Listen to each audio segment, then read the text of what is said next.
चलिए, good evening दोस्तों। Good evening. स्वागत है जी के जीएस ग्रुप डिस्कशन में। Thank you sir.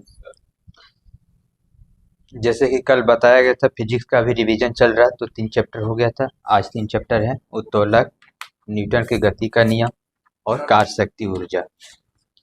तो चलिए स्टार्ट करते हैं उत्तोलक से। ठीक है, तैयार हैं आप लोग?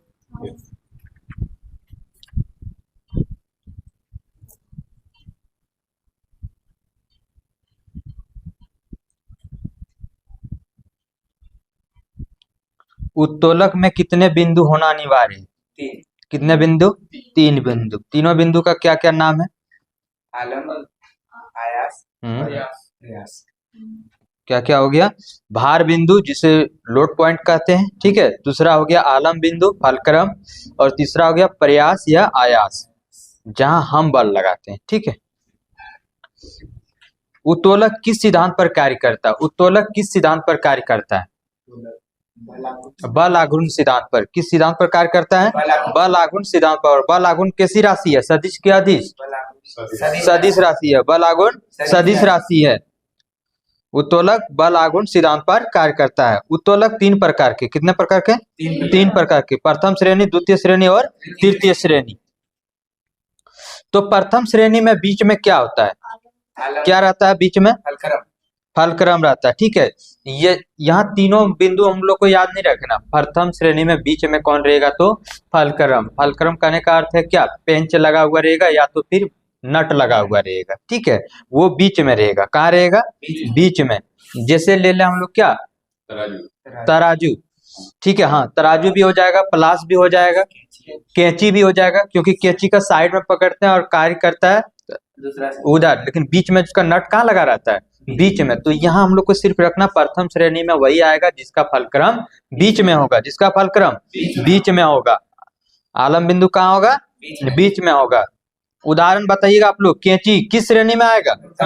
प्रथम श्रेणी। तराजू प्रथम श्रेणी। नेल कटर प्रथम श्रेणी। चापाकल प्रथम श्रेणी, ठीक है। और मिक्स करके पूछेंगे। अभी द्वितीय में चलते हैं हम लोग, ठीक है। द्वितीय में क्या बीच में रहता है? वस्तु। क्या बीच में रहता है? वस्तु। घर में देखते होंगे आप लोग, हाँ, सरोता देखते होंगे। पुआल काटने का भी, जिसको हम लोग कहते हैं क्या? नारकट्टा, ठीक है। अब पहले ऐसे आता था ना, अब उठा के उसको दबाने वाला आता है। तो वो तो लोड कहाँ दे रहा है? बीच में। और उसका फलक्रम सबसे लास्ट में, और इसको यहाँ से हम लोग फोर्स कर रहे हैं, ठीक है। तो वो किस में आ जाएगा?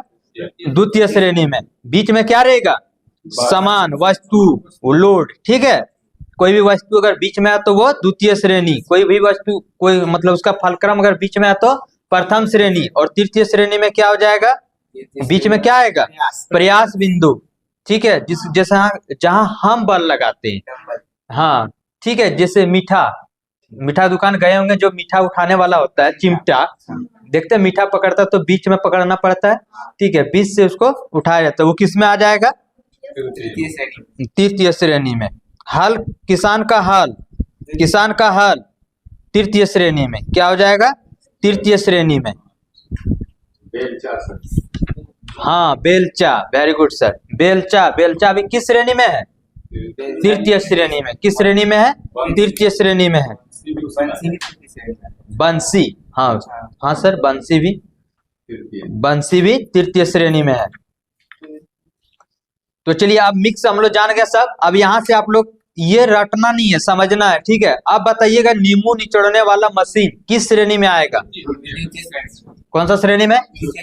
द्वितीय श्रेणी में। द्वितीय श्रेणी में नींबू निचोड़ने वाला मशीन द्वितीय श्रेणी में। सीसॉ, जानते हैं सीसॉ किसको कहते हैं? हाँ, अगर एक तरफ हमको और एक तरफ अमन सर को रख दे तो हम उठ ही नहीं पाएंगे, ठीक है। उठले रह जाएंगे, अमन सर बैठ जाएंगे ना। वो चाहे अपने अनुसार जो कर सकता है, उसमें उतना भी कैपेसिटी है कि उठा ले रख दे सकता है, ठीक है। तो समझ गए ना सीसॉ क्या हो गया? पहले ये सब सरकारी स्कूल में भी दिया जाता था। चलिए, सरसी प्रथम श्रेणी। सीसॉ प्रथम श्रेणी। साइकिल का ब्रेक प्रथम श्रेणी। साइकिल का ब्रेक प्रथम श्रेणी। खैनी काटने वाला मशीन, द्वितीय श्रेणी। सरौता, द्वितीय श्रेणी। एक पहिए कूड़ा गाड़ी, क्या होगा? द्वितीय श्रेणी में, ठीक है, द्वितीय श्रेणी में होगा। तो समाप्त हो गया ये, ठीक है। चलिए नेक्स्ट देखते हैं न्यूटन के गति का नियम। यहां से भी एक क्वेश्चन था, बताए भी थे कि जड़त्व का नियम से भी दिया गया था, ठीक है। और सेम जो आप लोग पढ़े होंगे पीडीएफ में वही है। और पहला ही, चलती हुई बस में अचानक ब्रेक लगने पर यात्री आगे की ओर झुक जाता है, किस नियम के अनुसार? प्रथम, द्वितीय, तृतीय नहीं दिया था, जड़त्व दिया था, तो जड़त्व का नियम, ठीक है। चलिए बताइएगा। जिसके कारण पदार्थ अपने अवस्था में परिवर्तन का विरोध करता है, अर्थात स्थिर है तो स्थिर रहना चाहता है, गति है तो गति रहना चाहता है, यह कौन सा नियम बताता है? जड़त्व का नियम। अगर जड़त्व को इंग्लिश में दे दिए तो इनर्शिया दे सकता है, ठीक है। क्या दे सकता है? इनर्शिया। अब सुने ही नाम नहीं है तो इनर्शिया, तो इनमें से कोई नहीं, मार के आ जाइएगा ना, क्योंकि ये क्वेश्चन अगर कुछ भी यहाँ से क्वेश्चन पूछेगा आप लोग जान रहे हैं, लेकिन ऑप्शन में उस तरह ना दे, इनर्शिया दे देगा, वो नहीं जान रहे तो क्या मारिएगा आप लोग? इनमें से कोई नहीं, ठीक है ना। तो जड़त्व का इंग्लिश क्या होता है? इनर्शिया। क्या होता है? इनर्शिया। चलिए, गति का जड़त्व विराम से अधिक होता है, गति का जड़त्व विराम से अधिक होता है। जड़त्व कितने प्रकार के? दो प्रकार के, एक गति जड़त्व और एक विराम जड़त्व। एक गति जड़त्व और एक विराम जड़त्व। जड़त्व बराबर सूत्र क्या होता है? आई बराबर एम आर स्क्वायर, ठीक है। E equal to M C square, वो चल गया आइंस्टीन वाला सापेक्षिकता का सिद्धांत। E equal to M C square क्या हो गया? सापेक्षिकता का सिद्धांत, ठीक है। और यहाँ हम क्या बताए? जड़त्व आई बराबर M R square, M R square. जड़त्व वस्तु के किस पर निर्भर करता है? अभी हम बताएं, बिल्कुल सही है सर, द्रव्यमान और त्रिज्या पर। क्योंकि आई बराबर क्या बताएं? M R square, M equal to mass, द्रव्यमान हो गया, और आर क्या हो गया? त्रिज्या। तो जड़त्व किस पर निर्भर करेगा? द्रव्यमान और त्रिज्या पर। द्रव्यमान जड़त्व को मापने का इकाई है, जड़त्व को मापने का इकाई द्रव्यमान। जिसका द्रव्यमान अधिक होगा उसका जड़त्व क्या होगा? अधिक होगा, क्योंकि समानुपाती है। न्यूटन के गति का नियम किस किताब में दिया गया था? प्रिंसिपिया। किस वर्ष प्रकाशन किया गया? 1687 में। न्यूटन के गति का नियम प्रिंसिपिया नामक पुस्तक में 1687 में प्रकाशन किया गया था। न्यूटन के गति का नियम को और किस नाम से जाना जाता है? जड़त्व का नियम और गैलीलियो का नियम।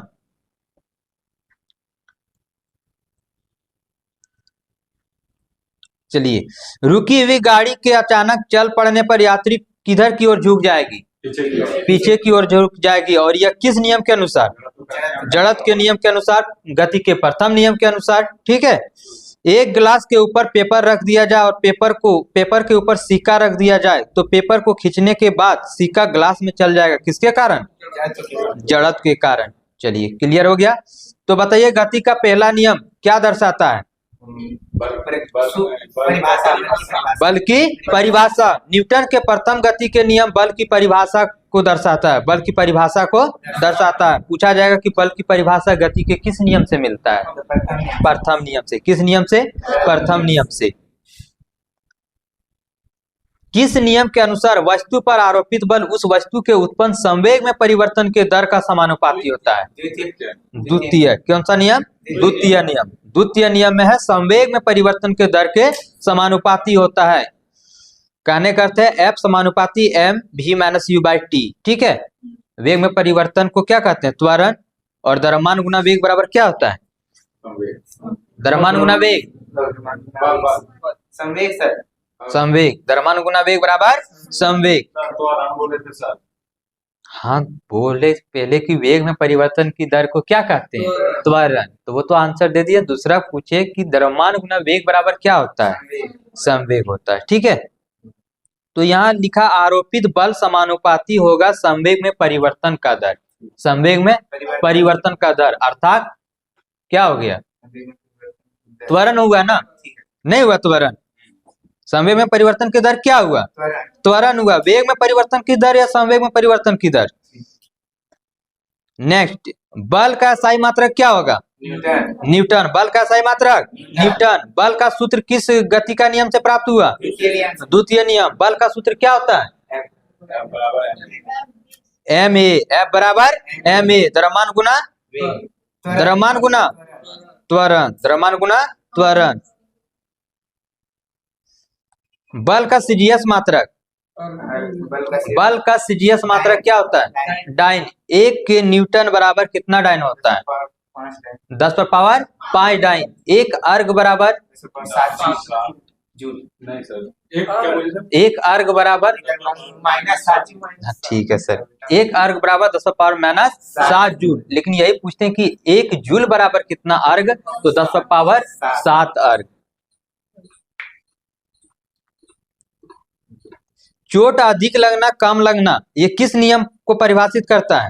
द्वितीय नियम। अगर कोई वस्तु दृढ़ है तो वह बाह्य बल लगाने के बावजूद भी उसका आकार में क्या नहीं होगा? परिवर्तन नहीं होगा। लेकिन अगर हम उससे ज्यादा अगर बल लगा दें तो अवस्था परिवर्तन कर लेगा। कर लेगा कि नहीं? जब बल विपरीत दिशा में लगता है, जब बल विपरीत दिशा में लगता है तो दिशाओं के बीच का कोण क्या होगा? 180 डिग्री। और जब समान दिशा में लगेगा तो 0 डिग्री। समान दिशा में लगता है तो 0 डिग्री। जब बल विपरीत दिशा में लगता है तो 180 डिग्री। जब समान दिशा में लगता है तो 0 डिग्री का कोण बनता है। चलिए, टेनिस की गेंद के तुलना में क्रिकेट की गेंद से चोट अधिक लगता है, यह किस नियम को परिभाषित करें? द्वितीय नियम। अभी हम बताएं चोट अधिक कम लगना किसमें? द्वितीय नियम। लेकिन वही चोट लगना, ठीक है, चोट लगना वहां अधिक कम नहीं देगा तो किसमें हो जाएगा? तृतीय नियम। न्यूटन के दूसरे नियम से हमें क्या प्राप्त होता है? बल का सूत्र F = ma। प्रत्येक क्रिया के बराबर तथा विपरीत प्रतिक्रिया किस नियम को दर्शाता है? कौन सा? न्यूटन का तीसरा नियम। न्यूटन का तीसरा नियम। न्यूटन के तीसरे नियम से 2 बातें स्पष्ट होती है। पहला, बल जो है हमेशा जोड़े में होगा। बल जो है हमेशा जोड़े में होगा, कभी भी वह अकेला नहीं हो सकता है। विपरीत प्रतिक्रिया कब? जब हम इस पर बल लगा रहे हैं तो वो भी बल लगा रहा है ना, तो बल हमेशा जोड़े में होगा। क्रिया और प्रतिक्रिया दोनों अलग अलग वस्तु पर लगने वाला बल होगा। ठीक है, क्रिया और प्रतिक्रिया दोनों अलग अलग वस्तु पर लगने वाला बल होगा। नेक्स्ट बताइएगा, एक महिला कुएं से पानी खींच रही है। एक महिला कुएं से पानी खींच रही है। रस्सी के टूट जाने के कारण चोट लग जाता है। यहाँ कम अधिक बात किया नहीं, तो सिर्फ चोट लग जाता है तो कौन सा नियम में चल जाएगा? तृतीय नियम में। यही बोलता है कि अधिक चोट लग जाता है तो किसमें चल जाता है? द्वितीय नियम में। किसमें चल जाता है? द्वितीय नियम। जमीन पर चलते समय जमीन पर चोट करना, तृतीय नियम। कौन सा नियम? पानी में तैरते समय पानी पर चोट करना, ठीक है। नाव से कूदते समय नाव पीछे की ओर हटना, तृतीय नियम। रॉकेट का उड़ना, गति का तृतीय नियम। अथवा और एक क्या बोल सकते हैं? संवेग संरक्षण का नियम। संवेग संरक्षण का नियम न्यूटन के गति का तीसरा नियम को फॉलो करता है। ठीक है, चलिए एक बार रिवीजन करते हैं। अब एक और क्वेश्चन है, न्यूटन के गति का तीसरा नियम से हमें क्या परिभाषित मिलता है? मतलब क्या पता चलता है? बल की प्रकृति। पहला से क्या पता चला? बल की परिभाषा। दूसरा से क्या पता चला? बल का सूत्र। तीसरा से क्या पता चला? बल का प्रकृति। चलिए, गति या विराम का विरोध, कौन सा नियम? गति या विराम का विरोध, प्रथम नियम। चोट कम या अधिक लगना, द्वितीय नियम। चोट लगना, तृतीय नियम। चलिए, वह बल जो बराबर अथवा विपरीत होता है, वह बल जो बराबर तथा विपरीत होता है तथा इस बल से गति में परिवर्तन नहीं होता है लेकिन अधिक होने पर अवस्था बदल जाती है, वह कौन सा बल कहते हैं? कौन सा बल होगा? संतुलित बल। कौन सा बल होगा? संतुलित बल। कहने अगर हम जितना बल लगा रहे हैं उतना आप भी लगा रहे हैं कोई वस्तु पर, ठीक है। अब जब दोनों समान बल लगा रहे हैं तो आखिर अंत में क्या होगा? जो है, हाँ, या तो वो चकनाचूर हो जाएगा या तो इधर उधर टूट जाएगा। ठीक है, लेकिन ये चीज हम देखे थे शायद 9 या 10 में है, जो कि दोनों तरफ घोड़े को लगाया गया था, लेकिन उसका वैक्यूम निकाल दिया गया था, मतलब निर्वात कर दिया था उसको, तो कहीं कुछ नहीं हुआ। वो पूरा डिटेल्स तो भूल गए हैं क्योंकि 9th-10th में ही पढ़े थे उस समय, और चैप्टर भी हटा दिया वो सब, ठीक है, जिसके कारण। चलिए नेक्स्ट देखते हैं। असंतुलित बल। असंतुलित बल क्या है सर? वो असमान तथा विपरीत होता है। वो क्या होता है? असमान। अगर हम ज्यादा लगा रहे हैं तो आप कम लगा रहे हैं, ठीक है। और विपरीत होता है और वस्तु को गति प्रदान करता है। वस्तु को गति प्रदान करता है। जैसे हम कम बल से चल रहे हैं लेकिन आप बहुत स्पीड से चलते हुए आ रहे हैं, और हमको अगर ठोकर दीजिएगा तो हमको भी क्या कीजिएगा? गति में ला दीजिएगा कि नहीं? तो वही चीज है।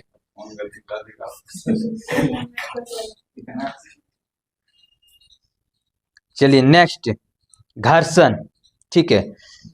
घर्षण बल एक प्रकार का बल है जो हमेशा गति के किस दिशा में होता है? गति के विपरीत दिशा में। घर्षण बल गति के विपरीत दिशा में। घर्षण बल को कम करने के लिए क्या किया जाता है? स्नेहक का प्रयोग किया जाता है, ठीक है। घर्षण बल एक कैसा बल है?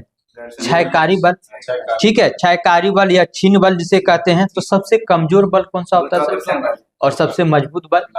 नाभिकीय बल, ठीक है। तो घर्षण बल को क्षयकारी बल कहते हैं। सबसे कमजोर बल अगर देखा जाए तो गुरुत्वाकर्षण बल, और सबसे मजबूत बल तो नाभिकीय बल। घर्षण को कम करने के लिए किसका उपयोग करते हैं हम लोग? स्नेहक का उपयोग करते हैं, ठीक है। स्नेहक के रूप में जैसे तेल, मोबिल, ग्रीस, ग्रेफाइट ये सब ले लेते हैं, ठीक है। तो बताइए स्नेहक कितने प्रकार के? 3 प्रकार के। कौन कौन? ठोस, ठीक है, गैस नहीं है, ठीक है। ठोस, द्रव, अर्धठोस। ठोस, द्रव, अर्धठोस। तो ठोस का एक उदाहरण ग्रेफाइट। ग्रेफाइट का उपयोग हम लोग कहाँ करते हैं? यहाँ देखा जाए तो स्नेहक के रूप में, पेंसिल में, ठीक है। द्रव के रूप में तेल और मोबिल। अर्धठोस में ग्रीस। अर्धठोस में ग्रीस। चलिए ग्रेफाइट किसमें पाया जाता है? तो यहाँ के अनुसार पेंसिल, ठीक है। ग्रेफाइट पेंसिल में पाया जाता है। ग्रेफाइट जो होता है विद्युत का सुचालक होता है कि कुचालक? सुचालक होता है। क्या होता है? सुचालक। कार्बन का प्रूफ है, ठीक है, वेरी गुड। घर्षण बल का मान सतहों के क्षेत्रफल पर निर्भर करता है या नहीं करता है? नहीं करता है। क्षेत्रफल पर निर्भर नहीं करता, उसकी प्रकृति पर निर्भर करता है। किस पर करता है? प्रकृति पर। जैसे सामने में देखिए वो सड़क खुदरा खुदरी है ना, और यहाँ देखिए पेन। अभी आपको नीचे बैठा के पैर से खींचे तो यहाँ ज्यादा महसूस होगा कि वहां महसूस होगा? जलन कहाँ महसूस होगा ज्यादा? पता लग जाएगा, ठीक है। वहाँ घर्षण ज्यादा होगा तो किस पर? वहां भी तो इतने सेम लिए हैं चौड़ा, ठीक है। क्षेत्रफल जितना यहाँ लिए वहां भी लिए ना, लेकिन वहां का प्रकृति क्या है? खुदरा है, और यहाँ चिकन है, ठीक है। तो यहाँ आराम से फिसल जाइएगा, वहां पता लग जाएगा, ठीक है। चलिए नेक्स्ट देखते हैं।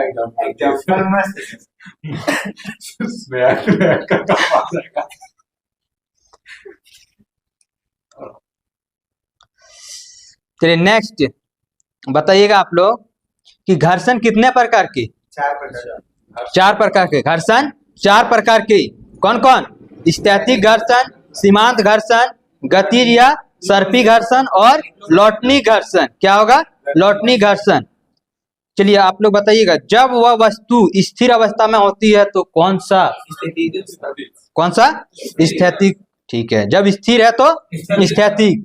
जब सरकने व सरकाने में हो तो सरकने या सरकाने। जैसे देखें चावल का बोरी, ये वो, उसके बाद क्या आवाज देते हैं हम लोग सर? जैसे कोई बोरी अगर चावल का ढेर में गिर रहा है एक, तो क्या आवाज देते हैं? गिरले गिरले गिरले। मतलब सरकने या सरकाने। सरकने या सरकाने। तो वो कौन सा गति में चल जाएगा? सीमांत गति, ठीक है। सीमांत घर्षण क्या हो जाएगा? सीमांत घर्षण। सीमांत घर्षण, सीमांत घर्षण जो सरकने या सरकाने पर होता है। गतिज और सर्पी अलग है सर, ठीक है। गतिज और सर्पी क्या है वो भी देख लेते हैं। जब वह वस्तु किसी अनंत तल पर फिसल रही हो। वो सर्पी में आ गया, ठीक है। फिसल रहा तो वो किस में आ जाएगा? सर्पी में या गतिज में। और लुढ़कने वाला? लौटनी। क्या हो जाएगा? लौटनी। रोलर को देखे हैं? वो अगर खोल दिया जाए तो आपको बोलेंगे घिसिया के इसको ले जाइए, ले पाइएगा? लेकिन उसको यही अगर धकेलने बोलेंगे, धकेल के ले जाइए तो उससे आसान होगा। गैस सिलेंडर ले लीजिए छोटा में, ठीक है, एक बार देते हैं लात मार चल जाता है वहां तक, लेकिन उठा के बोलते हैं वहां तक, लेकिन तो नहीं ले पाते हैं, है ना? तो किसके अनुसार वो, मतलब कौन सा घर्षण के अनुसार वो सबसे कम लगा बल उसमें? लौटनी घर्षण। तो सबसे अधिक किसमें होगा सर घर्षण? स्थैतिक घर्षण। सबसे अधिक स्थैतिक घर्षण, उससे कम गतिज घर्षण या सर्पी घर्षण, उससे कम लौटनी घर्षण। ये क्वेश्चन पूछा गया था कि सबसे कम बल किसमें लगेगा? कौन सा घर्षण में? लौटनी घर्षण में। कौन सा घर्षण में? लौटनी घर्षण में। बॉल वायरिंग, ठीक है, बॉल वायरिंग गतिज घर्षण को किसमें बदल देता है? लौटनी घर्षण में। बॉल वायरिंग गतिज घर्षण को लौटनी घर्षण में बदल देता है। रोलर को खींचने की अपेक्षा उसको किसमें आसान होता है? लुढ़काने में आसान होता है, क्योंकि गतिज घर्षण से कम बल लगता है लौटनी घर्षण में, ठीक है। चलिए बताइएगा, घर्षण क्या होने पर हम बर्फ पर फिसल जाते हैं? घर्षण कम होने पर हम बर्फ में क्या होते हैं? फिसल जाते हैं। घर्षण क्या होने पर हम बालू या पानी में नहीं चल पाते? अधिक होने पर। घर्षण अधिक होने पर मशीनों की पार्ट पुर्जा क्या होगी? टूट जाती है। घर्षण के कारण ही हम रोडों पर चल पाते हैं। अगर पॉजिटिव वे में आए तो वो सकारात्मक घर्षण होगा, नेगेटिव वे में आए तो नकारात्मक होगा, ठीक है। तो यहाँ से हम लोग समझ सकते हैं कौन पॉजिटिव है कौन नेगेटिव है, ठीक। घर्षण बल का मान अभिलंब प्रतिक्रिया बल के समानुपाती होता है, उसे क्या कहते हैं? वह घर्षण बल जिसका मान अभिलंब प्रतिक्रिया बल के समानुपाती होता है उसे क्या कहते हैं? उसे कहते हैं घर्षण गुणांक। क्या कहते हैं? घर्षण गुणांक। घर्षण गुणांक बराबर क्या होता है सर? तो घर्षण बल समानुपाती होता है अभिलंब प्रतिक्रिया बल, ठीक है, F समानुपाती R, ठीक है। और घर्षण गुणांक का फॉर्मूला होता है घर्षण बल बटे अभिलंब प्रतिक्रिया FR, ठीक है, F बटे R। ये बस उतना पूछेगा नहीं। यहाँ देखिए घर्षण गुणांक का मात्रक क्या होता है? वो उसका मात्रक नहीं होता है। घर्षण गुणांक का मान 0 से 1 के बीच होता है। घर्षण गुणांक का मान कहां से कहां तक होता है? 0 से 1। घर्षण बल के अधीन किया गया कार्य क्या होता है? धनात्मक, ऋणात्मक, शून्य। क्या होता है? ऋणात्मक होता है। घर्षण बल के अधीन किया गया कार्य ऋणात्मक होता है। रॉकेट किस नियम पर कार्य करता है? संवेग संरक्षण का नियम, ठीक है।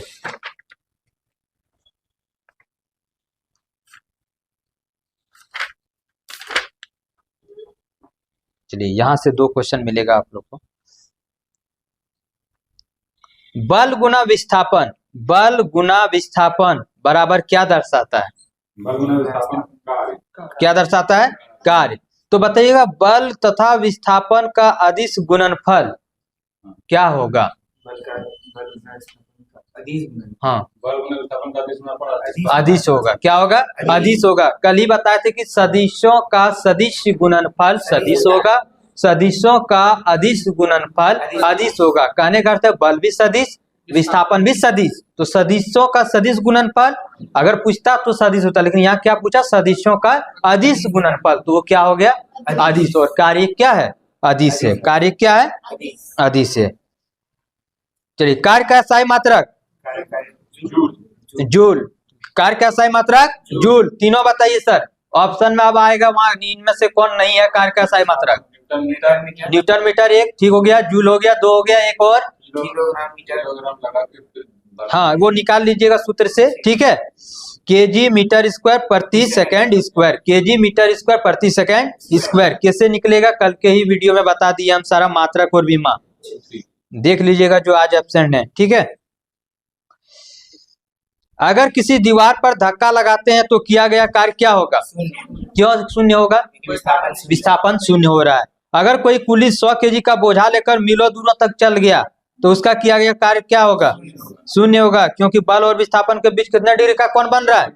90 डिग्री। तो cos 90 का मान 0 होता है, क्योंकि सूत्र में हम लोग देखें कार्य बराबर बल गुना विस्थापन, ठीक है। और एक देखें क्या F equal to ma sorry FA cos theta, W बराबर FA FS cos theta, FS cos theta, W बराबर FS cos थीटा, तो cos 90 डिग्री का मान कितना होता है? 0। घर्षण बल के द्वारा किया गया कार्य का मान क्या होता है? ऋणात्मक होता है। ये इंपॉर्टेंट है, ठीक है। घर्षण बल के द्वारा किया गया कार्य का मान ऋणात्मक होता है। उठाकर रखने में किया गया कार्य, कोई भी वस्तु को है, इसको उठाकर हम रखें, जब कपार पर रख लीजिए, ठीक है, तो इसका कार्य क्या होगा? कार्य क्या होगा? शून्य होगा। क्या होगा? शून्य होगा, ठीक है। चलिए, कार्य करने की क्षमता को क्या कहते हैं?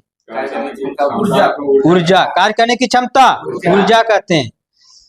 ये सब क्वेश्चन अगर गलत हो जाए तो कितना अफसोस देता है कि नहीं? और जब एग्जाम ना हो तो देसी बात। हाँ, तो वही के बारे में बात की सर, ठीक है ना। इतना बार रटाया वेग में परिवर्तन की दर को, वेग में परिवर्तन की दर को त्वरण कहता है, वहां से आके संवेग मार के आ जाइएगा, सीधे यहाँ से भगा देंगे, ठीक है। ऑफलाइन वाला तो पढ़ाई नहीं करेंगे, ये सब गलती होगा, लेकिन हो जाता है सर, हो जाता है। ठीक है। आप नहीं करते हैं, ठीक है, हो जाता है,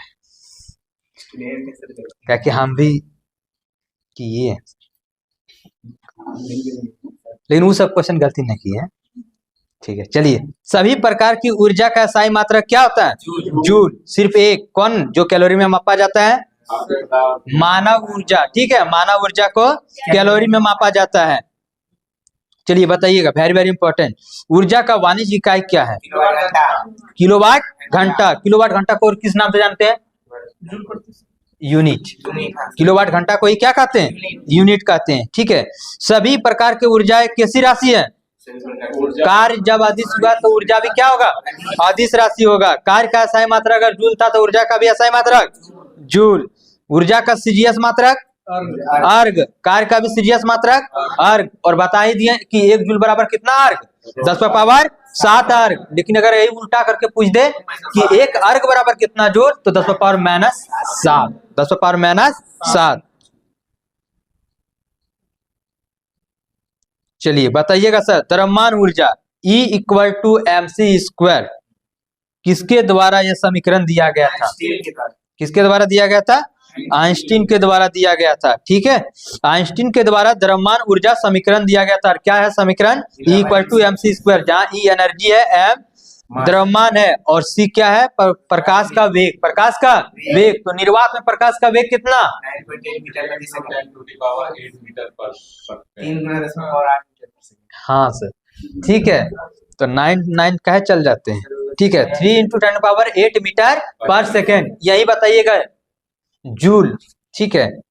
1 किलोवाट घंटा बराबर कितना जूल होता है? 1 किलोवाट घंटा बराबर 1000 अगर इसको ले लें मतलब 3.6 × 10⁶ joule. Very good sir, 3.6 × 10⁶ joule. यही चीज तो वहां दी, यहाँ से है ना रिलेटेड। 3 × 10⁸ मीटर/सेकेंड, ये प्रकाश का वेग है, ये प्रकाश का वेग है। वहीं हम लोग देखे क्या, 1 किलोवाट घंटा बराबर कितना जूल होता है, तो 3.6 × 10⁶ जूल आगे आएगा, ठीक है। चलिए बताइएगा, सापेक्षिकता का सिद्धांत अथवा थ्योरी ऑफ रिलेटिविटी, रिलेटिविटी भी कहा जाता है, यह सिद्धांत किसने दिया था? किसने दिया था? आइंस्टीन ने। इसको तीनों नाम से जाना जाता है, क्या क्या? अपेक्षिकता का सिद्धांत, सापेक्षिकता का सिद्धांत और थ्योरी ऑफ रिलेटिविटी। और इसका कोई मात्रक नहीं होता, इसका कोई मात्रक नहीं होता है। आंतरिक ऊर्जा कितने प्रकार की? 2 प्रकार के। कितने प्रकार के? 2 प्रकार के। कौन कौन? गतिज ऊर्जा और स्थितिज ऊर्जा। पूछा जाएगा गतिज ऊर्जा और स्थितिज ऊर्जा के योग को क्या कहते हैं? यांत्रिक ऊर्जा। अब इसी में माइनस लगा देगा, ठीक है। यांत्रिक ऊर्जा माइनस गतिज ऊर्जा बराबर स्थितिज ऊर्जा। निकाल लीजिएगा ना। मैथ में आप लोग टैलेंट है, आखिर स्टूडेंट किनका है। चलिए, गति करने वाले वस्तु में गति ऊर्जा होती है। गति करने वाले वस्तु में गति ऊर्जा होती है। m द्रव्यमान की कोई वस्तु अगर v वेग से गतिशील है तो गति ऊर्जा बराबर क्या है? 1/2 mv²। हाफ mv² ना सर, हाफ mv² बोलिए, 1/2 mv² बोलिए, 1/2 mv² बोलिए, जो बोलना है, ठीक है, बस याद रखिए। चलिए अब बताइएगा, गैर परंपरागत अपरंपरागत ऊर्जा नवीकरणीय या अक्षय ऊर्जा। देखिए इसका 4 नाम जैसे हम बताते थे उसमें ऑक्सीकरण, अपचयन, बताया ना, ऑक्सीकारक, उसी तरह इसमें भी 4 कुछ भी ऑप्शन में दे सकता है। पहला क्या बोले, गैर परंपरागत। क्या बोले, गैर परंपरागत। दूसरा जब गैर आ गया तो आ गया। गैर मतलब क्या, वो अनजान है, ठीक है। तो दूसरा हो गया अपरंपरागत, इसी का नाम है अपरंपरागत। तीसरा है नवीकरणीय, क्या है, नवीकरणीय। और चौथा है अक्षय, अक्षय ऊर्जा, ठीक है। अक्षय ऊर्जा जो कभी क्षय नहीं होगा। ये क्लियर कर दिया कि कभी क्षय नहीं होगा। जैसे सूर्य का प्रकाश आप एक कितनों ले लीजिए, क्या ये खत्म हो जाएगा, नहीं सर। तो ये अक्षय ऊर्जा का उदाहरण है, ठीक है। अब अक्षय ऊर्जा से हम लोग पकड़ लिए, तो यहाँ हम लोग को ये, इसीलिए हम ये चारों नाम याद रखने के लिए बोले, क्योंकि अक्षय से ये पता लग गया कि वो क्षय कभी नहीं होगा। इससे आप ऑप्शन को चूज कर सकते हैं। वहां से नवीकरणीय को छांट सकते हैं, अपरंपरागत को छांट सकते हैं, गैर परंपरागत को छांट सकते हैं, ठीक है। तो चलिए बताइएगा, भूतापीय ऊर्जा कोई एक बताइए। भूतापीय ऊर्जा कौन सी है, नवीकरणीय ऊर्जा। भूतापीय ऊर्जा, नवीकरणीय ऊर्जा। जल ऊर्जा, नवीकरणीय ऊर्जा। पवन ऊर्जा, नवीकरणीय ऊर्जा। सौर ऊर्जा भी नवीकरणीय ऊर्जा। बायोगैस नवीकरणीय। ज्वार ऊर्जा भी नवीकरणीय। वैसा ऊर्जा जिसका कभी क्षय नहीं होगा उसे क्या कहते हैं, नवीकरणीय ऊर्जा। वैसा ऊर्जा, हाँ, ऐसा ऊर्जा जो कि क्या बोल सकते हैं सर, नया नया, जो लिमिट नहीं हो, लिमिट नहीं हो, अनलिमिट हो। तो ये क्लियर हो गया। अब हम लोग जानेंगे एक बचा क्या, परंपरागत ऊर्जा, जिसे अनवीकरणीय ऊर्जा कहते हैं। नया नया वो नहीं बनेगा, अनवीकरणीय ऊर्जा, इसे क्षय कहते हैं। इसको क्या कहते हैं दूसरा नाम, और क्षय मतलब क्या, क्षय हो जाएगा, समाप्त हो जाएगा, ठीक है। जैसे कोयला, अभी तो है कोयला, चित्रा में जितना पहले कोयला मिलता था खदान में, इतना दिन से उठा रहा तो वो समाप्त हो रहा है कि और बढ़ रहा है, समाप्त हो रहा है। तो एक दिन ऐसा दिन आएगा कि वहां सारा समाप्त हो जाएगा। वो लिमिट है, वो लिमिट है। तो उसी तरह क्या क्या हो गया, कोयला, पेट्रोल, डीजल, केरोसिन, प्राकृतिक गैस, तेल, ये सब सारा किसमें आ गया, परंपरागत। किसमें आ गया, परंपरागत या अनवीकरणीय या क्षय ऊर्जा। क्लियर है। अगर किसी वस्तु का वेग 2 गुना कर दिया जाए तो गति ऊर्जा क्या होगा, क्या हो जाएगी, 4 गुनी हो जाएगी। बहुत अच्छा। संवेग वह भौतिक राशि है जो गति की मात्रा को बताता है। वेरी वेरी इंपॉर्टेंट, ध्यान दीजिएगा। वह भौतिक राशि कौन है जो गति की मात्रा को बताता है, संवेग। संवेग वह भौतिक राशि है जो गति की मात्रा को बताता है। संवेग का SI मात्रक, संवेग का तो किलोग्राम। पहले सूत्र बताइए, संवेग का सूत्र क्या होगा, द्रव्यमान गुना वेग, द्रव्यमान गुना वेग, वेग का मीटर प्रति सेकंड और द्रव्यमान का केजी, तो केजी मीटर प्रति सेकंड, केजी मीटर प्रति सेकंड। संवेग एक कैसी राशि है, संवेग वह वाला आ जाए तो सदिश, वह वाला आ जाए तो सदिश। संवेग कैसी राशि है, सदिश, सदिश राशि है। संवेग सदिश राशि है। चलिए बताइएगा, गतिज ऊर्जा बराबर सूत्र क्या होता है। संवेग जब दिया रहे तो गति ऊर्जा बराबर क्या लगाएं, हाँ, p स्क्वायर बाय 2m, जहाँ p क्या है, संवेग है, और 2 तो रहेगा ही, और m है द्रव्यमान, ठीक है। यहाँ से आपका निकल जाएगा। इसीलिए हम बताएं ये फॉर्मूला, क्योंकि यहाँ क्वेश्चन देखिए, अगर किसी वस्तु का संवेग 10% की वृद्धि कर दिया जाए तो गति ऊर्जा में कितना वृद्धि होगी, किसमें यहाँ वृद्धि किया है, संवेग में, ना कि वेग में, ठीक है, संवेग में किया है। तो संवेग वाला फॉर्मूला लगा देंगे, p स्क्वायर बाय 2m। तो p स्क्वायर हम लोग पढ़े होंगे आप लोग भी, वृद्धि वाला, जब 2 लगातार वृद्धि कर रहा, ठीक ना, 2 लगातार वृद्धि कर रहा तो उसको बनाते थे x plus Y plus X into Y by 100। तो यहाँ 10% की वृद्धि हो रहा है, तो कितना हो जाएगा, 10 10 20 और 1 21, तो कितना वृद्धि हो जाएगा, 21 बन जाएगा ना। ये मैथ में भी दे सकता है, साइंस में भी दे सकता है। चलिए वही चीज अब आ गया दूसरा, अगर किसी वस्तु का गतिज ऊर्जा में 44% का वृद्धि हो जाए तो उसका संवेग में क्या हो जाएगा, 44% का वृद्धि हो जाए, ठीक है। तो 2 को ले लीजिए रूट वाला, जैसे एगो 100 ले लिए, एक 100 लिए, तो p स्क्वायर बराबर 100, तो p बराबर कितना, 10, कितना हो गया, 10। एक ले लिया p स्क्वायर, 44% की वृद्धि हुआ, तो 100 में 44, तो 144, 144 किसका है, 12 का, 10 और 12 आ गया, 10 से कितना अधिक, 2 को 10 से भाग देंगे, 100 से गुना करें, कितना 20 आया, तो कितना का वृद्धि हो गया, 20%। बदलाव कितना हुआ, 20%। क्लियर है। चलिए, 2 अलग अलग द्रव्यमान की वस्तु का अगर संवेग स्थिर हो तो गति ऊर्जा क्या होगा? दो अलग अलग द्रव्यमान के वस्तु का अगर संवेग स्थिर हो तो गति ऊर्जा क्या होगा? एग्जाम में कभी भी इस तरह का क्वेश्चन अगर रटल है और सेम आ गया तभी मारिएगा, नहीं तो एक बार बना लीजिएगा सर p²/2m पर।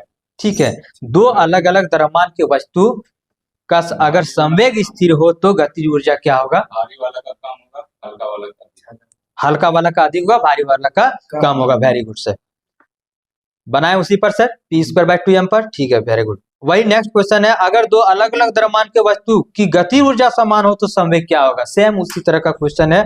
और यहाँ क्या होगा सर? भारी वाला ज्यादा होगा, हल्का वाला कम। तो निकाल लीजिएगा, निकल जाएगा ना, सेम है ना क्वेश्चन। चलिए निकाल लीजिएगा भाई p²/2m। नेक्स्ट आगे स्थितिज ऊर्जा। किसी वस्तु की स्थिति के कारण जो कार्य करने की क्षमता होती है उसे क्या कहते हैं? अगर स्थिति आए तो क्या हो जाएगा? स्थितिज ऊर्जा। ठीक है, स्थिर भी आए तो स्थितिज ऊर्जा, स्थिति आए स्थिर आए क्या हो जाएगा? स्थितिज ऊर्जा, गति आए तो गतिज ऊर्जा। क्लियर है? चलिए स्थितिज ऊर्जा बराबर सूत्र mgh, द्रव्यमान गुना गुरुत्वीय त्वरण गुना ऊंचाई। अगर ऊंचाई बढ़ेगा तो स्थितिज ऊर्जा बढ़ेगा, ऊंचाई बढ़ने पर स्थितिज ऊर्जा भी बढ़ेगा। आधी ऊंचाई पर वस्तु की गतिज ऊर्जा और स्थितिज ऊर्जा दोनों क्या होती है? बराबर होती है, दोनों बराबर होती है।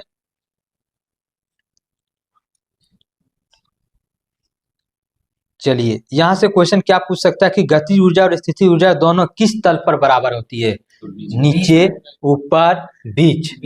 तो बीच में दोनों का क्या होगा? गति ऊर्जा स्थितिज ऊर्जा दोनों का मान बराबर होगा। चलिए बहुत अच्छा। तना हुआ धनुष या स्प्रिंग में कौन सा ऊर्जा होगा? स्थितिज ऊर्जा। दबा हुआ गद्दा स्थिति, हाथ में पकड़ा हुआ पत्थर, चलता हुआ हथौड़ा गति ऊर्जा।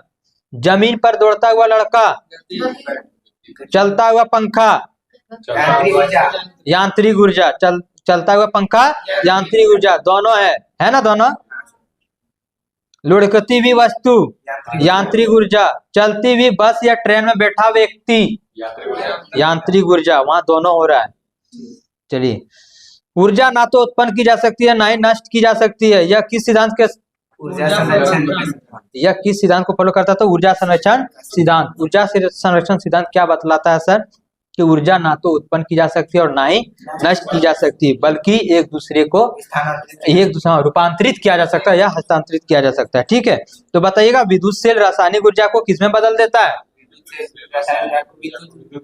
विद्युत ऊर्जा में। विद्युत सेल मतलब जान गए क्या है? विद्युत सेल बैटरी क्या करता है? रासायनिक ऊर्जा को विद्युत ऊर्जा में बदल देता है। माइक्रोफोन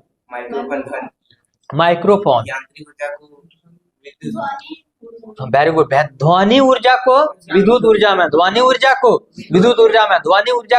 माइक्रोफोन कंफ्यूजन वाला रहता है, इसलिए ये दिमाग में बैठा लीजिए। ध्वनि ऊर्जा को विद्युत ऊर्जा में कौन बदलता है? तो माइक्रोफोन। वही विद्युत ऊर्जा को ध्वनि ऊर्जा में लाउड स्पीकर। ठीक है, लाउड स्पीकर क्या करेगा? विद्युत ऊर्जा को ध्वनि ऊर्जा में बदलेगा। विद्युत जनरेटर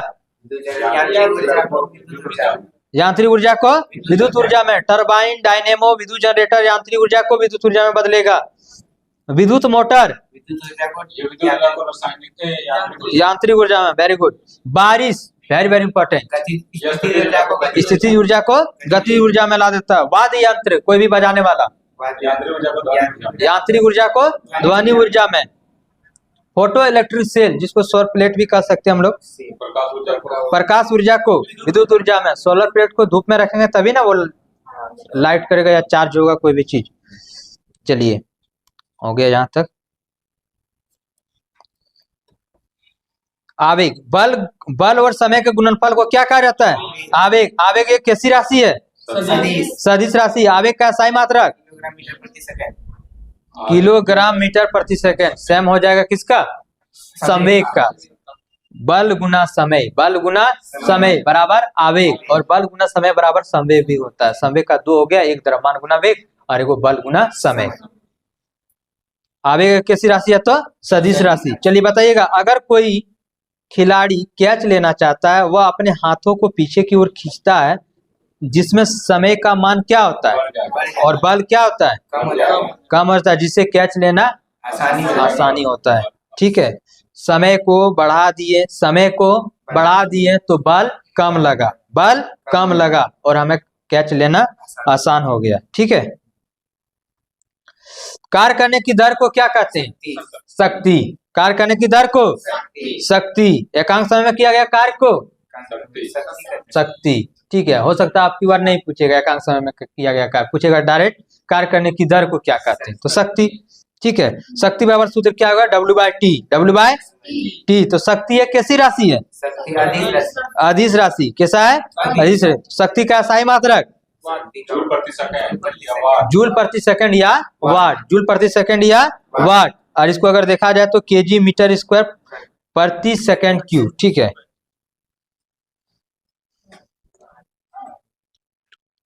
चलिए, शक्ति का व्यवहारिक मात्रक क्या होता है, शक्ति का व्यवहारिक मात्रक HP एचपी। क्या होता है, एचपी। और 1 HP equal to 746 watt, 746 watt. 1 HP equal to 700। HP को कहते हैं अश्व शक्ति। ठीक है, हॉर्स पावर। शक्ति का औद्योगिक मात्रक अश्व शक्ति। ठीक है, क्या होता है, अश्व शक्ति। जनरेटर या मोटर की शक्ति को किसमें व्यक्त किया जाता है, HP में, किसमें किया जाता है, एचपी में। बड़े संयंत्रों की शक्ति को किसमें व्यक्त किया जाता है, एचपी में। किसमें किया जाता है, एचपी में। अधिक क्षमता वाले जनरेटर या ट्रांसफार्मर की शक्ति को किसमें मापा जाता है, किलोवाट में। किसका, किलोवाट, किलोवाट, ना कि किलोवाट घंटा। जैसे किलोवाट घंटा जगह क्या हो जाएगा, ऊर्जा। और 1 किलोवाट घंटा बराबर 1 यूनिट के बराबर होता है। 1 किलोवाट घंटा बराबर 1 यूनिट के बराबर, 1 यूनिट के मान के बराबर होता है। शक्ति का सूत्र हम लोग देखेंगे W बाई टी होता है। ठीक है, तो W को हम निकालते हैं भार mgh से भी निकाल सकते हैं। ठीक है, MGH तो शक्ति बराबर एक और सूत्र क्या हो जाएगा, mgh by T, mgh by T.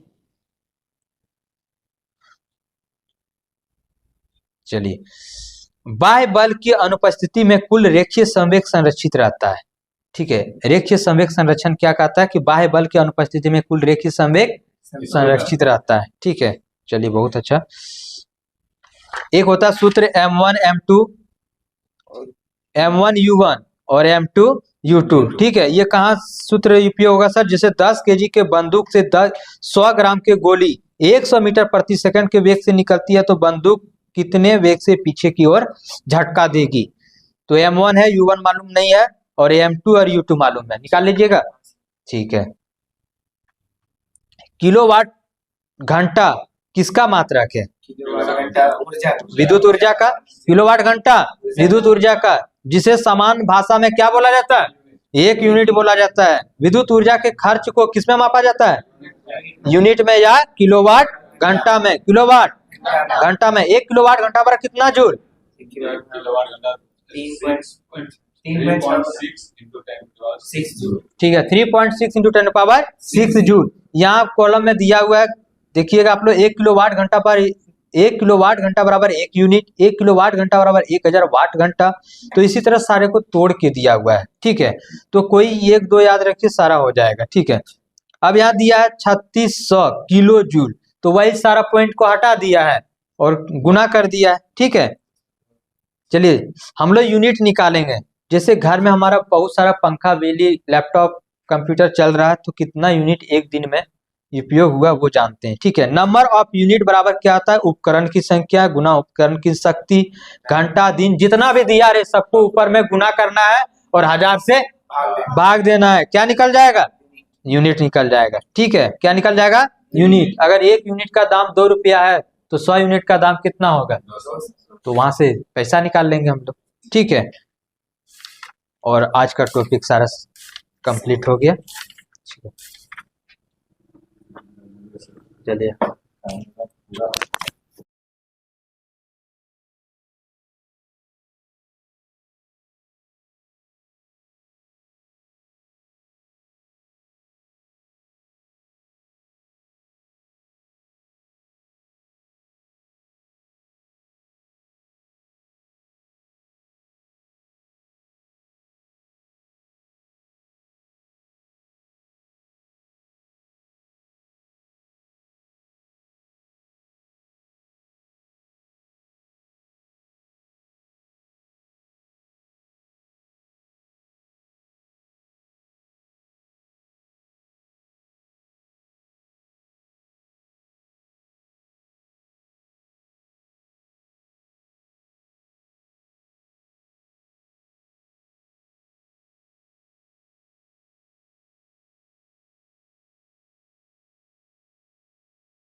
पर 5 को तो विवसनिक ना मिला था। हाँ चलिए, गुड इवनिंग सभी को। Good evening. स्वागत है आप लोग का जीकेजीएस ग्रुप डिस्कशन में।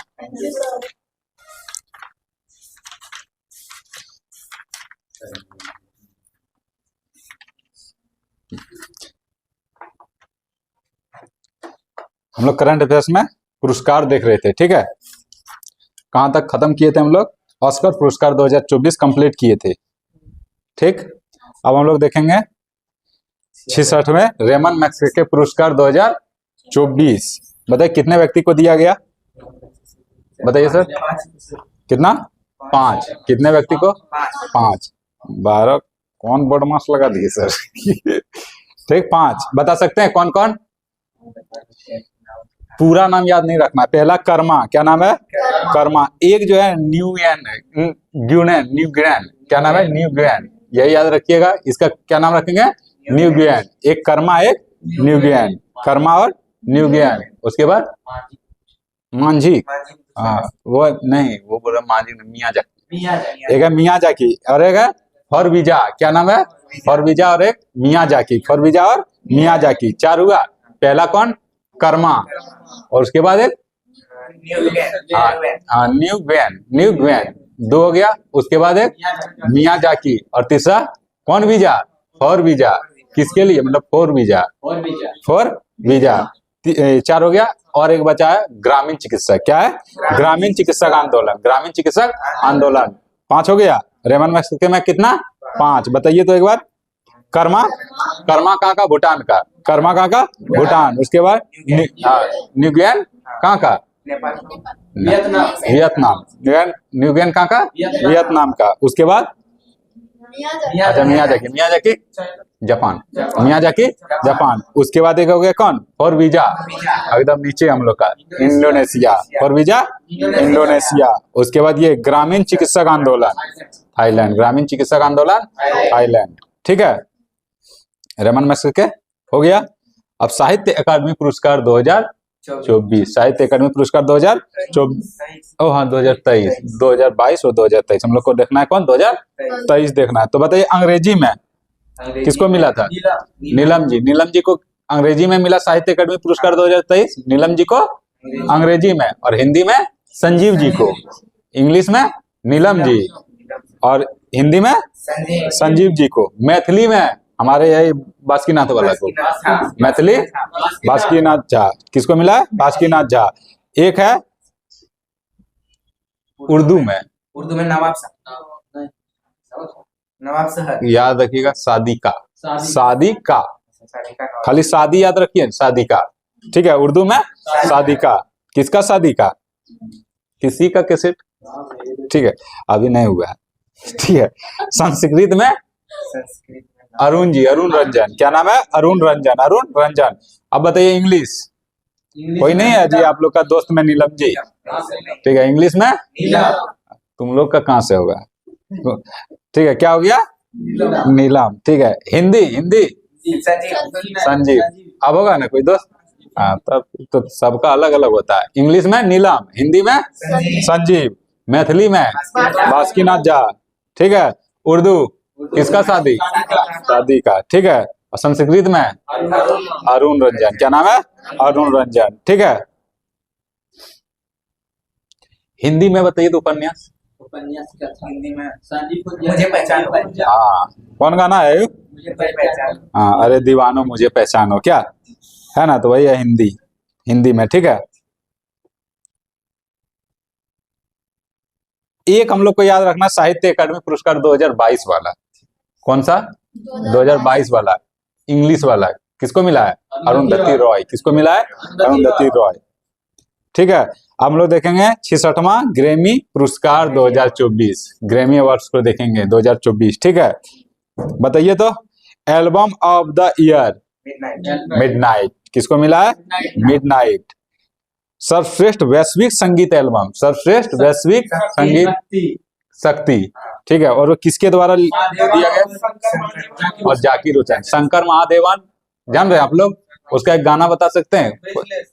ब्रूसलेस, हाँ सबसे ज्यादा जय हो वाला गाना सुने हैं? हाँ वो वही गाए हैं। ठीक है, एक वो है और एक कौन है? जाकिर हुसैन। अब जाकिर हुसैन के बारे में बता सकते हैं? एक बढ़िया तबला वादक था जाकिर हुसैन। ठीक है, तो क्या हो गया? शंकर महादेवन और जाकिर हुसैन, और उसी के द्वारा ये संगीत, हाँ एक संगीतकार था, उसी के द्वारा एक बनाया गया था क्या? संगीत एल्बम बनाया गया था। उसका नाम क्या था? शक्ति। तो एल्बम ऑफ द ईयर कौन हुआ? Midnight, album of the year midnight. और वैश्विक संगीत एल्बम शक्ति। और शक्ति जो है एल्बम किसके द्वारा बनाया गया था? तो ठीक है, शंकर महादेवन एवं Zakir Hussain. Song of the year बताइए। What was I made for. Song of the year एक गाना है, ठीक है, वहां सर्च मारिएगा यूट्यूब पे, क्या है? What was I made for, मतलब पूरा वर्ल्ड में सबसे फेमस गाना है। ठीक है, और वो गाना आप जाके सर्च मारिएगा तो आपको व्यू मिलेगा कितना जानते हैं? लगभग वही 12K, यानी कि 12,000। और एगो कल परसों भोजपुरिया जो आया है उसमें मिलियन चल गया। बताइए, ये है भारत का पावर, ये है बिहार और झारखंड और यूपी का पावर। बताइए, 12K गया है, वर्ल्ड में फेमस है गाना। गाना का नाम क्या है? What was I made for. हाँ 12K वाला है, ठीक है। हाँ अरे वो देखे नहीं, बोले हो जाता इस तरह, बहुत गाना है उस तरह, कौन हो सकता है। Record of the year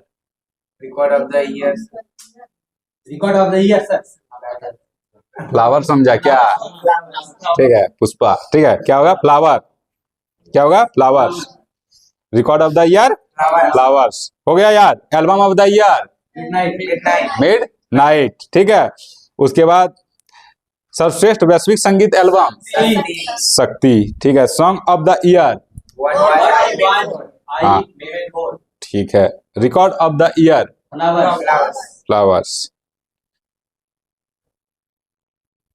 Grammy award, हाँ ये ग्रैमी अवार्ड्स है। ठीक है, एक दो क्वेश्चन हम लोग पूछ लेते हैं। पुलित्जर पुरस्कार, सबसे पहले पुलित्जर पुरस्कार किस क्षेत्र में दिया जाता है? पत्रकारिता के क्षेत्र में दिया जाता है, ये इंपॉर्टेंट है। ठीक है, खोजी रिपोर्टिंग में जो पुरस्कार मिला, किसको मिला? खोजी रिपोर्टिंग, हैन्ना ड्रेयर। ठीक है, खोजी रिपोर्टिंग हैन्ना ड्रेयर। लोक सेवा में प्रोफेसर पब्लिका। ठीक है, पब्लिका को दिया गया। ठीक है, 69वां फिल्म फेयर पुरस्कार, 69वां फिल्म फेयर पुरस्कार के बारे में आप लोग को बताना है। सर्वश्रेष्ठ फिल्म कौन है? 12th fail. ठीक है, और 12th फेल का निर्देशक कौन था? विधु विनोद चोपड़ा। 12th फेल का निर्देशक विधु विनोद चोपड़ा। तो सर्वश्रेष्ठ निर्देशक कौन होगा? विधु विनोद चोपड़ा। सर्वश्रेष्ठ पिक्चर 12th फेल। सर्वश्रेष्ठ निर्देशक विधु विनोद चोपड़ा। सर्वश्रेष्ठ अभिनेता रणबीर कपूर। ऐसी कन्या है क्या? आलिया भट्ट। दोनों ले लिया अपने में, कन्या दुल्हन के दोनों ले लिया यार। ठीक है, सर्वश्रेष्ठ अभिनेता रणबीर कपूर, किस फिल्म के लिए? एनिमल्स। और सर्वश्रेष्ठ अभिनेत्री आलिया भट्ट, इसको किसके लिए मिला था? ठीक है, रॉकी और रानी की प्रेम कहानी। देखे हैं पिक्चर? हम भी नहीं देखे हैं, कहाँ टाइम मिलता है। ठीक है, अगला क्वेश्चन। ठीक है, पद्मश्री पुरस्कार 2024 में कुल कितने व्यक्ति को मिला? 110। बताइए, पद्मश्री 110। और पूछा जाए कि पद्म पुरस्कार कितना मिला तो? टोटल 132। टोटल 132, उसमें से पद्मश्री कितना? 110। पद्म विभूषण देखिए सबसे, हाँ देखिए आप नाम सुनिएगा ना तो पता चलेगा, पद्म विभूषण, पद्म भूषण और पद्मश्री। सबसे बड़ा नाम कौन है? पद्म विभूषण। तो सबसे बड़ा पुरस्कार भी पद्म विभूषण। उसमें 5 व्यक्ति को, बड़ा चीज सबको थोड़ी मिलेगा, 5 व्यक्ति को। उसके बाद क्या मिलेगा? पद्म भूषण कितने व्यक्ति को? 17 व्यक्ति को। और पद्मश्री 110 व्यक्ति को। ठीक है, तो इसमें से 5 व्यक्ति का नाम बहुत VVI रहेगा, जिसको हम लोग को जानना है, किसको जानना है? पद्म विभूषण को। पद्म विभूषण को याद रख लेंगे और उसके बाद क्या कर देगा कि जैसे पूछ देगा निम्नलिखित में से किसको पद्म भूषण नहीं मिला है, पद्म भूषण नहीं मिला है, और एक नाम वहां से पद्म विभूषण वाला दे देगा। पूछ दिया जाएगा निम्नलिखित में से किसको पद्मश्री नहीं मिला है, 3 पद्मश्री से दे देगा और 1 पद्म भूषण से देगा, तो वही 5 जाने, उसी से काम बन जाएगा। अब उसी तरह नसीब खराब रहेगा नवल सर जैसा तो कुछ भी हो सकता है, ठीक है। चलिए, तो पद्म विभूषण कितने व्यक्ति को मिला था बताइए? कौन कौन? वैजयंती माला, ठीक है, चिरंजीवी, वेंकैया नायडू, एक विंध्यश्री पाठक और पद्म सुब्रमण्यम। सबसे पहला जानेंगे विजय माला, क्या नाम है? वैजयंती माला, वैजयंती माला कहाँ के हैं ये? तमिलनाडु। विजयंती माला तमिलनाडु का। तो तमिलनाडु का एक और है, बता सकते हैं? पद्म सुब्रमण्यम। 2 आया तमिलनाडु से, कौन कौन? वैजयंती माला और पद्म सुब्रमण्यम। दोनों कहाँ का है? तमिलनाडु का है। और दोनों का दोनों किस क्षेत्र से है? कला के क्षेत्र में है। 2 हो गया। उसके बाद कोनिडेला चिरंजीवी, कोनिडेला चिरंजीवी वो कहाँ का है? आंध्र प्रदेश को। तो आंध्र प्रदेश का और एक है, कौन है? M Venkaiah Naidu, M Venkaiah Naidu. दोनों का दोनों कहाँ का है? एक चिरंजीवी और एम वेंकैया नायडू आंध्र प्रदेश का। तो आप बताइए चिरंजीवी किस क्षेत्र से है? चिरंजीवी कला के क्षेत्र से। वही चिरंजीवी है क्या? हाँ, जो हीरो है वही हो सकता है, ठीक है। एम वेंकैया नायडू ये सार्वजनिक सामाजिक क्षेत्र से होगा, ठीक है। कौन थे वो? एम वेंकैया नायडू, हाँ, उपराष्ट्रपति, ठीक है। एक बचा कौन? विंध्येश्वरी पाठक। कौन बचे? विंध्येश्वरी पाठक। कहाँ के हैं? बिहार के हैं वो, ठीक है। मरणोपरांत इसको मिला था, ठीक है। ये सामाजिक कार्य के लिए इसको दिया गया था। तो 5 देखे, कौन बताइएगा? 5 पहले 2 बताइए तमिलनाडु का। वैजयंती माला, सुब्रमण्यम, पद्म सुब्रमण्यम दोनों कहाँ का है? तमिलनाडु का। 2 आंध्र प्रदेश का, चिरंजीवी और एम वेंकैया नायडू। आंध्र प्रदेश से 2, कौन कौन? चिरंजीवी और वेंकैया नायडू, ठीक है। और एक बिहार से विंध्यश्री पाठक। 5 खत्म। अब बताइए इसमें से कला क्षेत्र से कौन कौन था? चिरंजीवी, विंध्येश्वरी, नहीं विंध्येश्वरी तो यहाँ सामाजिक है। चिरंजीवी, विंध्येश्वरी नहीं है। सबसे पहले वैजयंती माला और एक सबसे नीचे तमिलनाडु में सुब्रमण्यम, ठीक है। 3 वैजयंती माला, चिरंजीवी और सुब्रमण्यम कला के क्षेत्र से, और सामाजिक क्षेत्र से 2 गो, कौन कौन? और विंध्यश्री पाठक, ठीक है। अब बाकी बताइए, इधर तो कुछ जानना नहीं है, इसमें बस यही देखिए पद्म भूषण में कितना आदमी को मिला? पद्म भूषण 5 17, हाँ। और पद्मश्री में 110। याद कितना रखना है? 5। कौन 5 को रखना है? पद्म विभूषण। और उसी को बीच में एगो भर देगा और उसी को छांट के निकालना है, ठीक है।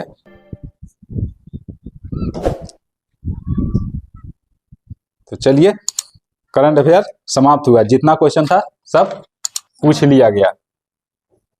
इतना ही दिए थे सर, और जितना इंपॉर्टेंट था सब पूछ लिए। ठीक है दोस्तों, थैंक यू सर।